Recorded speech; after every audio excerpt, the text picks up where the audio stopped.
د بېلارې ښځې لنډې کیسې ډیرو قدرمنو اوریدونکو سلامونه، نیکې هیلې او احترامات مې ومنئ. قدرمنو اوریدونکو، د بېلارې ښځې لنډې کیسې لومړۍ او دردونکې برخې ته مو زه سمیع الله ایوبي هرکلی کوم. دا هم تاسې او دا هم د کیسې لومړۍ برخه. امید لرم چې دغه دردونکې، خوندوره او له پند څخه ډکه کیسه تر پایه پورې راسره واورئ.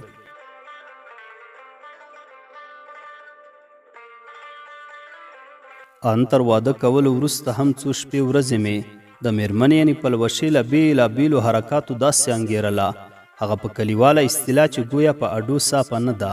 که څه هم حیا دې وي، تر دې دمه له چا سره هم بستر شوې نه وه، ولې په ناسته ولاړه همداسې اکثریت نورو حرکاتو یې ښکاره د بېلارۍ شک کېده.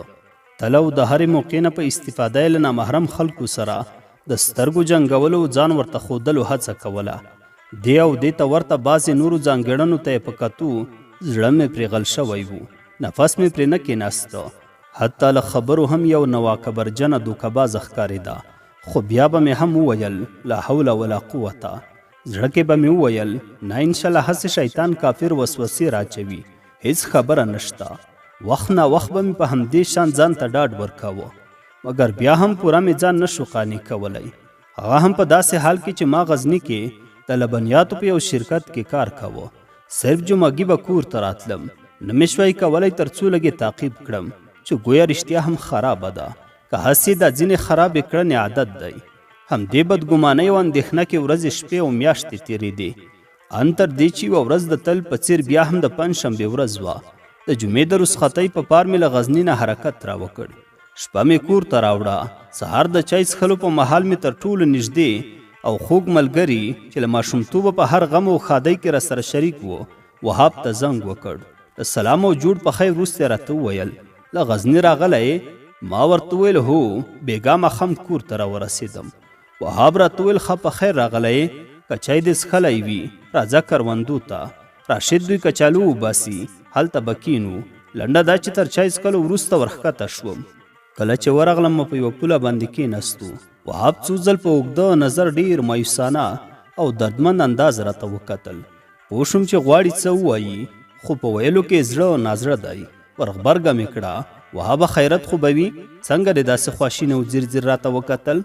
لویه ساه یې واخیستله، راته ویې ویل که رښتیا ووایم خیرت نه دی، خو بیا هم ورخطا کېږم. دومره د اندېښنې خبره هم نه ده. څنګه چې ویل کېږي که غر هر څومره جګ وي په سر لار لري، همداسې هره قضیه حل او فصل لري. انسانان په ژوند کې له هر قسم پیښو سره مخ کېږي، خو قوي خلک بیا په هر حل لاره پکې وباسي او ضعیفه کسان پکې بند پاتې کېږي.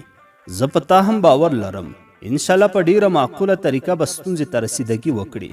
که څه هم یقین وکړه دا څو شپې ورځې په دې اړه فکر کوم چې درته ووایم او که نه. بالاخره بېګا مې وروستۍ پرېکړه دا وکړه چې باید درته ووایم.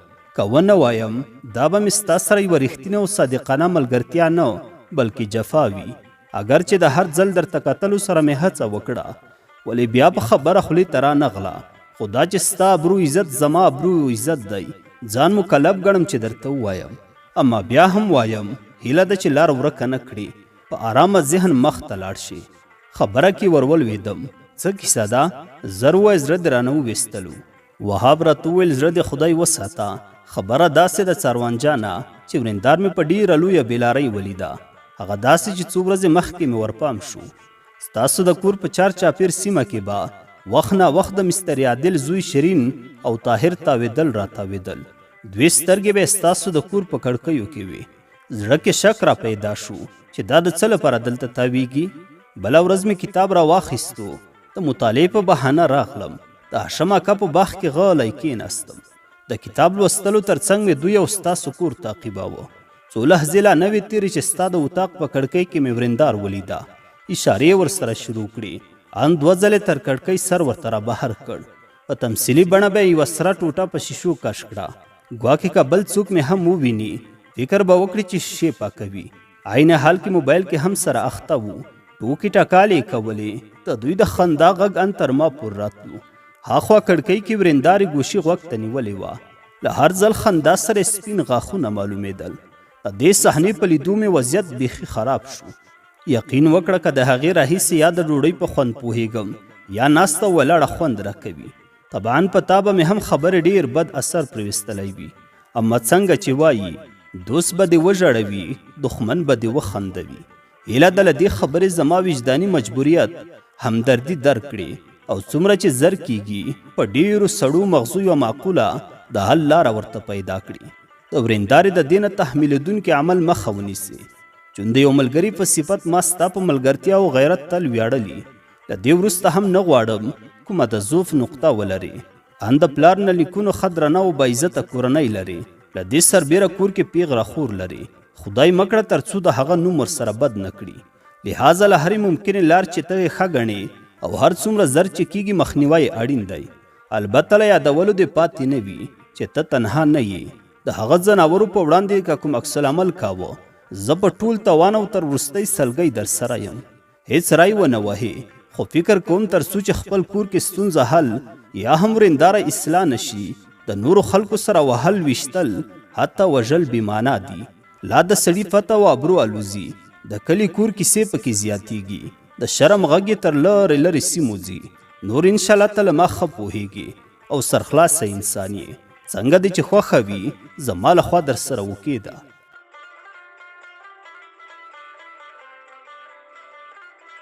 د دې خبرو په اورېدو مې وضعیت یوازې الله لیده. هیڅ داسې الفاظ مې ونه موندل چې د هغې صحنې درد او رواني حالت مې درته پرې راواخلم. خو په هر حال له وهاب نه مې د دې کیسې د خبرولو په پار مننه وکړه. کور ته پر رسېدو سره مې خبره د مور او پلار سره شریکه او زیاته مې کړه چې دا ښځه نوره زما نه ده پکار. همدا اوس طلاق ورکوم. خپلې کورنۍ ته یې ورلیږم. مور او پلار مې د ښځې بېلارۍ را سره تایید کړه. خو د طلاق ورکولو ډیر کلک مخالفت وکړو. چون ماته واده په بدل کړی وو. یعنی زما د ښځې په مقابل کې زما خور زما د ښځې ورور ته ورکړې وه. دوی هلته د خپلې لور په برخلیک وویرېدل. خو ما لا هم په خپله خبره ټینګار کاوه. بالاخره مور او پلار مې په یوه خوله راته وویل که دا کار دې وکړ زموږ له خوا حق یې. بیا مو نه نوم واخلې نه ووایه چې زه د دوی زوی یم. ځکه چې ته که ښځه طلاقه او د پلار کور ته یې ورولېږې هغه ظالمان به پرته له دې چې د خپلې لور فاحشهتوب ته وګوري ستا له بېګناه خور سره به عین چلند وکړي. د مور او پلار د دې خبرې په کولو سره څنګه چې تاسې پوهېږئ یو کس که هر څومره لوی شي بیا هم د مور او پلار په وړاندې ځان ماشوم احساسوي. هماغه شان ماشومانه حرکات ترې کیږي. زه هم په ژړا شوم. ورته ومې ویل بیا نو آخر څه وکړم چې طلاق ورنه کړم. آیا هم دې ښځې ته کینم چې د ژوند تر اخره بیا د ټول کلي کور ولس د خلکو سره نه له شرمه یو خبره وکړی شم نه یې سترګو ته سترګې ورپورته کړی شم. مور مې راغبرګه کړه نه زویه ته لږ حوصله وکړه. هغه جان به دې ورولېږو چې د پلار او کاکاګانو سره یې وویني. د خور او لور په بېلارۍ یې خبر کړي تر څو نصیحت ورته وکړي او له دې وروسته داسې کار ونه کړي. په همدې سره ډکې سترګې او چوپه خوله د دوی له اتاق نه راووتلم. ان د حویلۍ تر دروازې هم ووتلم. د کلا تر شا مې سترګې وچې او په مخ مې د ژړا ټولې نښې له منځه یوړې. ښه مې ځان کابو کړ. واپس کور ته ننوتلم. مستقیم خپل اتاق ته ورغلم. پلوشه را سره سترګې په سترګو کېدو سره سم د الله په جګ اواز کولو سره راجګه شوه. وی ویل څه شوي څاروانه رنګ دې ولې دا ستوره او شین اوښتی؟ له همدې سره مې دوې ښې عسکري څپېړې ترې تېرې کړې. اخوا د تخت او بسترو قات ته ورولوېده. واپس زر را کېنسته په ژړا شوه چیغې کړې څه شوي دي ما څه کړي دي؟ ما ورته ویل رینډۍ ته وا رښتیا نه پوهېږې دغه سپي دي چې رامخته کړي ټوله ورځ تر کله ګرد درته تاویږي او ته په کړکۍ کې ورولاړی اشارې او په موبایل کې ټوکې خنداوې ورسره کوي. د نورو کیسونه د الله خبر چې څومره بېلاري به دې کړي وي. لا وایې چې ګناهګاره نه یم. پلوشي په ژړا او چیغو کې د ځان سپیناوي په پار قسمونه پیل کړل چې ګواکې چا دروغ درته ویلي ما داسې څه نه دي کړي. ما یې قسمونه او خبرې بابېزه وګڼل. ورغبرګه مې کړه ولې زه تر چا کم یم؟ د چا تر ښځه مې کمه کړې؟ تا چې ویلي په همغه ورځ مې د له پلار کرنۍ وروستلې لباس دې تر چا کم دی؟ د ضرورت په وخت کې مې ډاکټر ته نه یې رسولې. نورو خواهشاتو ته مې د رسیدګي نه ده کړې. څه شوي تر څو ځان مظلوم او بېګناه وښیي. خپلې ژړا او قسمونو ته یې لا زور ورکړ. لکه منکره شوه او وی ویل دا ټول دروغ دي. خور دې درته ویلي یا هر چا چې ویلي دروغ یې ویلي. ته یې ما سره مخامخ کړه، همداسې خپلې خولې ته یې واک ورکړ. سپکې سپورې شروع کړې. د غږ جګولو او بد رد ویلو سره مې یوه څپړاخه بیا ترې تېره کړه. تر مخ پروت موبایل مې راپورته کړ، په دیوال مې وویشتلو. ټوټې ټوټې شو. ان سیم کارتونه او بطرې یې ترې راولوېدل. بیا پرې ور ټیټ شوم. تر خلاصه کړکۍ مې وړاندې د خسو او بوټو د دالان مخې ته وروار کړ. سیم کارتونه مې خولې ته واچول، میده میده مې کړل. له اخره مې پسې ور وغورځول. په داسې حال کې چې د وخت ماډل بالا موبایل و. څو میاشتې مخکې مې په 14,000 افغانۍ اخیستی و. په هر حال د موبایل او سیم کارتونو تر غورځولو وروسته واپس پرې راوګرځېدم. څنګه چې دا پړمخې په بستره ورړنګه وه، سلګۍ یې وهلې، ژړل یې، تر مټ مې راکش کړه، نیغه مې کېنوله. په دې سره وویرېده چې گویا بیا مې وهي. مخ ته یې لاس ونیوله، ورته ومې ویل لاس دې لرې کړه وهم دې نه. که څه هم زما په ځای که کوم بل څوک وای، یا دې د کوم بل ځوان د عزت سره داسې لوبې کړې وای. دا ډول د په کلي کور کې د ځوانانو، ملګرو، همزولو، دوست او دښمن په وړاندې سرټیټی کړی وای. په تندې 10 مرمۍ ویشتلې او در سره ښایدل هم داسې. خو زه د دغه 2-3 څپېړو ته هم سخت مجبور کړم. که نه ما قسم کړی و چې زه به په ټول ژوند ښځه نه وهم. چون زه الله په داسې مفکوره پیدا کړی یم د ښځو وهل او ورسره تاوتریخوالی د بې غیرته نارینهو کار ګڼم. خو په هر راز نه غواړم چې کیسې در سره زیاتې کړم. صرف څو خبرې مې په ټول جدیت او خلاصو غږونو واوره. که څه هم زما خو یوه خبره کول در سره زړه نه غوښتل. له همدې نن ورځې مې لارې در نه جلا او رسختولې مې. ولې بدبختانه مور او پلار مې د حق کولو په ډیر خطرناک ګواښ سره درته راوتړلم، خاص د دوی په خاطر، تر څو بددعا او آزار ونه کړي. د ځان غولونې په دې بهانه چې ګویا خیر هر انسان په ژوند کې اشتباه کوي. ستا د دې ټولې نه جبرانېدونکې بېلارۍ سره سره یو چانس درته بیا هم درکوم. ولې دا په دې معنا نه ده چې ستا ګناه کوچنی او د بخلو وړي، یا زه دومره بې غیرته یم چې په دې هر څه سترګې پټې کړم او بیا هم ستا سره ژوند کولو ته ترجیح ورکړم. هیڅ کله نه. خو څنګه چې مې وویل یوازې او یوازې د سپینګیري پلار او بوډۍ مور په خاطر مې دا ناشوده پریکړه پر ځان تحمیلوم. خو تر هر څه مخکې لومړی عذر درته کوم. دا مې سر، دا مې لمن د خدای لحاظ ومنه چې بیا زموږ او یا هم د خپلې کورنۍ له عزت سره لوبې ونه کړي. او که نه نو ښه په خلاصو غوږونو یې واوره. دا کلی کور ټول زما د صمیمي ملګرو دوستانو ډک دی چې معمولی غلط قدم پورته کړي ما ته احوال را رسیږي. په والله بالله قسم کوم چې دا ځل دې له اندک بېلارۍ خبر شوم. ولو که هر څه کیږي د یوې ساه اخیستلو اجازه هم په دې کور کې نه درکوم. هماغه شیبه زما لخوا په 14 شګو طلاق کوي. خپل شملور پلار ته دې سپارم. نوره ته پوښه او خپل هغه فامیل دی چې ته په دې روحیه ستره کړي او دا تربیه یې درکړي.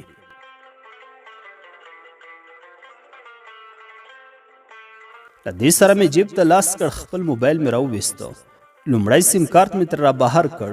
له دویم سیم کارت سره چې ما به یوازې د انټرنیټ کارت ترې اخیسته، شمیره یې نه وتید. غیږ کې مې ور واچو، زیاته مې کړه. واخله دا د سیم کارت او موبایل. نور زه درنه لاړم. ښه فکر دې پرې وکړه. خوښه دې له ما سره دې تر دې وروسته د یوې رښتینې مېرمنې په صفت ژوند کولو ته غاړه ایښوده او که دې لاره جلا کوله خپلې کورنۍ ته دې ورتللې یا دې د بل هر چا سره واده کوه، ته خپل اختیار لرې. په همدې خبره له اتاق نه تر راووتم. که څه هم دې ته خو مې د بیا ژوند را سره کولو د چانس خبره وکړه، مګر ضمیر مې هیڅ نه منله چې د دې ښځې سره نور د باقي ژوند څه حتی یوه لحظه هم تېره کړم.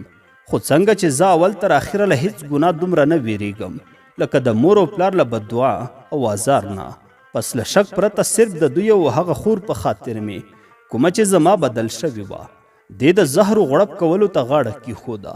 چون د مور او پلار د خاطر علاوه نوموړې خور مې هم ډېر عاجزه او باحیا جنۍ وه. بل خوا له ماشومتوبه یې زما ډېر خدمتونه کړي وو، خو بدبختانه بالمقابل زما په شمول کورنۍ مو ښه ورسره ونه کړل. یو خوا مو د شریعت خلاف په واده کولو کې د دې هیڅ رایه وانه خیستله او عین حال کې مو د بل شرعي حق مهر نه هم محرومه کړه، ولې چې د دې د مهر بدل کې مو زما ښځه وکړه. بله دا چې خو خلکو ته مو هم نه ورکړي. له اولې ورځې ډیره زیاته پکې خفه او تر فشار لاندې وه. خو په هر حال د تیر په څیر او نورمال ډول سبا د شنبې په ورځ سحر وختي بیا د خپلې دندې په موخه غزني ته لاړم. خپل کار ځای ته له رسېدو سره سم مې ملګري وهاب ته زنګ وکړ. زموږ په کور کې له تیر شوي ټول جریان نه مې خبر کړ او زیاته مې کړه. ښځې ته مې وروستی اختار ورکړی. مقصد وروره که زحمت هم درته کیږي ته یې لږ لږ تعقیبوه. دا ځل دې که صرف معمولي بیلاري هم پکې ولیده ما ته احوال راکړه. قسم مې کړی په والله کې یې پرېږدم چې د خضر بابا لور شي او نه به مې نوره د مور او پلار خاطر وکړم. وهاب راغبرګه کړه زه دا ځل دې ښه کړي چې نور دې څه نه دي ورته ویلي، یوازې سر یې دې ورخلاص کړی. اول خو که انسان وي انشاءالله پوه شوي به وي، توبه به ویستلي وي، نوره بله دی به د عملۍ لاس واخلي. ولې که لا یې هم ستا له انسانیت نه سو استفاده وکړه، خپلې بد پیلۍ ته یې دوام ورکړ. بیا نو څنګه چې دې وویل څومره چې زر کیږي ځان ترې خلاصول یې تر ټولو ښه حل لاره ده. ښځې کمې نه دي، حتی له بدې ښځې نه چې سړی بیخي بې واده زوړ شي بهتره ده. موبایل کې مې چارج کم دی چې خاموش نشي. زه نور دې په الله سپارم، ډاډه دې خپل کار کوه، زه یې څارم. د مننې ترې کولو تر څنګ په مخخه سره مو تماس قطع کړ. له دې وروسته به مې هر مازدیګر له وهاب نه احوال اخیسته.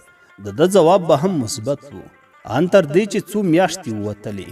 وهاب وویل نه انشاءالله هیڅ ستونزه نشته. له همغه ورځې نه چې سر یې دې ورخلاص کړی بیا مې هیڅ خرابي نه ده پکې لیدلې. تل دې د کړکۍ پرده کش وي، هغه حرمونې هم اوس نه وینم. په دې خبره مې له وهاب نه د تل په څیر بیا هم مننه وکړه. که څه هم څنګه چې ویل کیږي د ملغلرې یو آب وي چې لاړو نوره معنا نه لري. مخکینی کړي بېلارۍ ډېر سخت ځورولم، خیال او حواس مې ټول هوایي کړي وو. ولې بیا هم دا چې له نور تخریب نه لاس اخیستی و. د وهاب په خبره خوشحاله شوم. لنډه دا چې شپږ اووه میاشتې مې کوم د بدو غږ وانه ورېده. زه به هم د پخوا په شان هره پنجشنبه کور ته راتلم. 2 شپې به مې کور کولې. د شنبې په ورځ به واپس خپلې دندې ته تلم. له پلوشې سره مې هم د تیرو بېلاریو له وجې هېڅ تعصب نه کاوه چې گویا ته خو همغه ښځه یې. نه بلکل مې ځان پرې نه پوهولو. هغه درد مې پټ په خپل زړه تېراوه. اما څنګه چې وایي علت ورکیږي عادت نه ورکیږي، همداسې ده. زه ورته خوشبین وم، خو د ظالم لور لا هم د خپل عمل نه لاس نه واخیستی. بدبختانه یو ورځ بیا دا زیری را باندې وشو.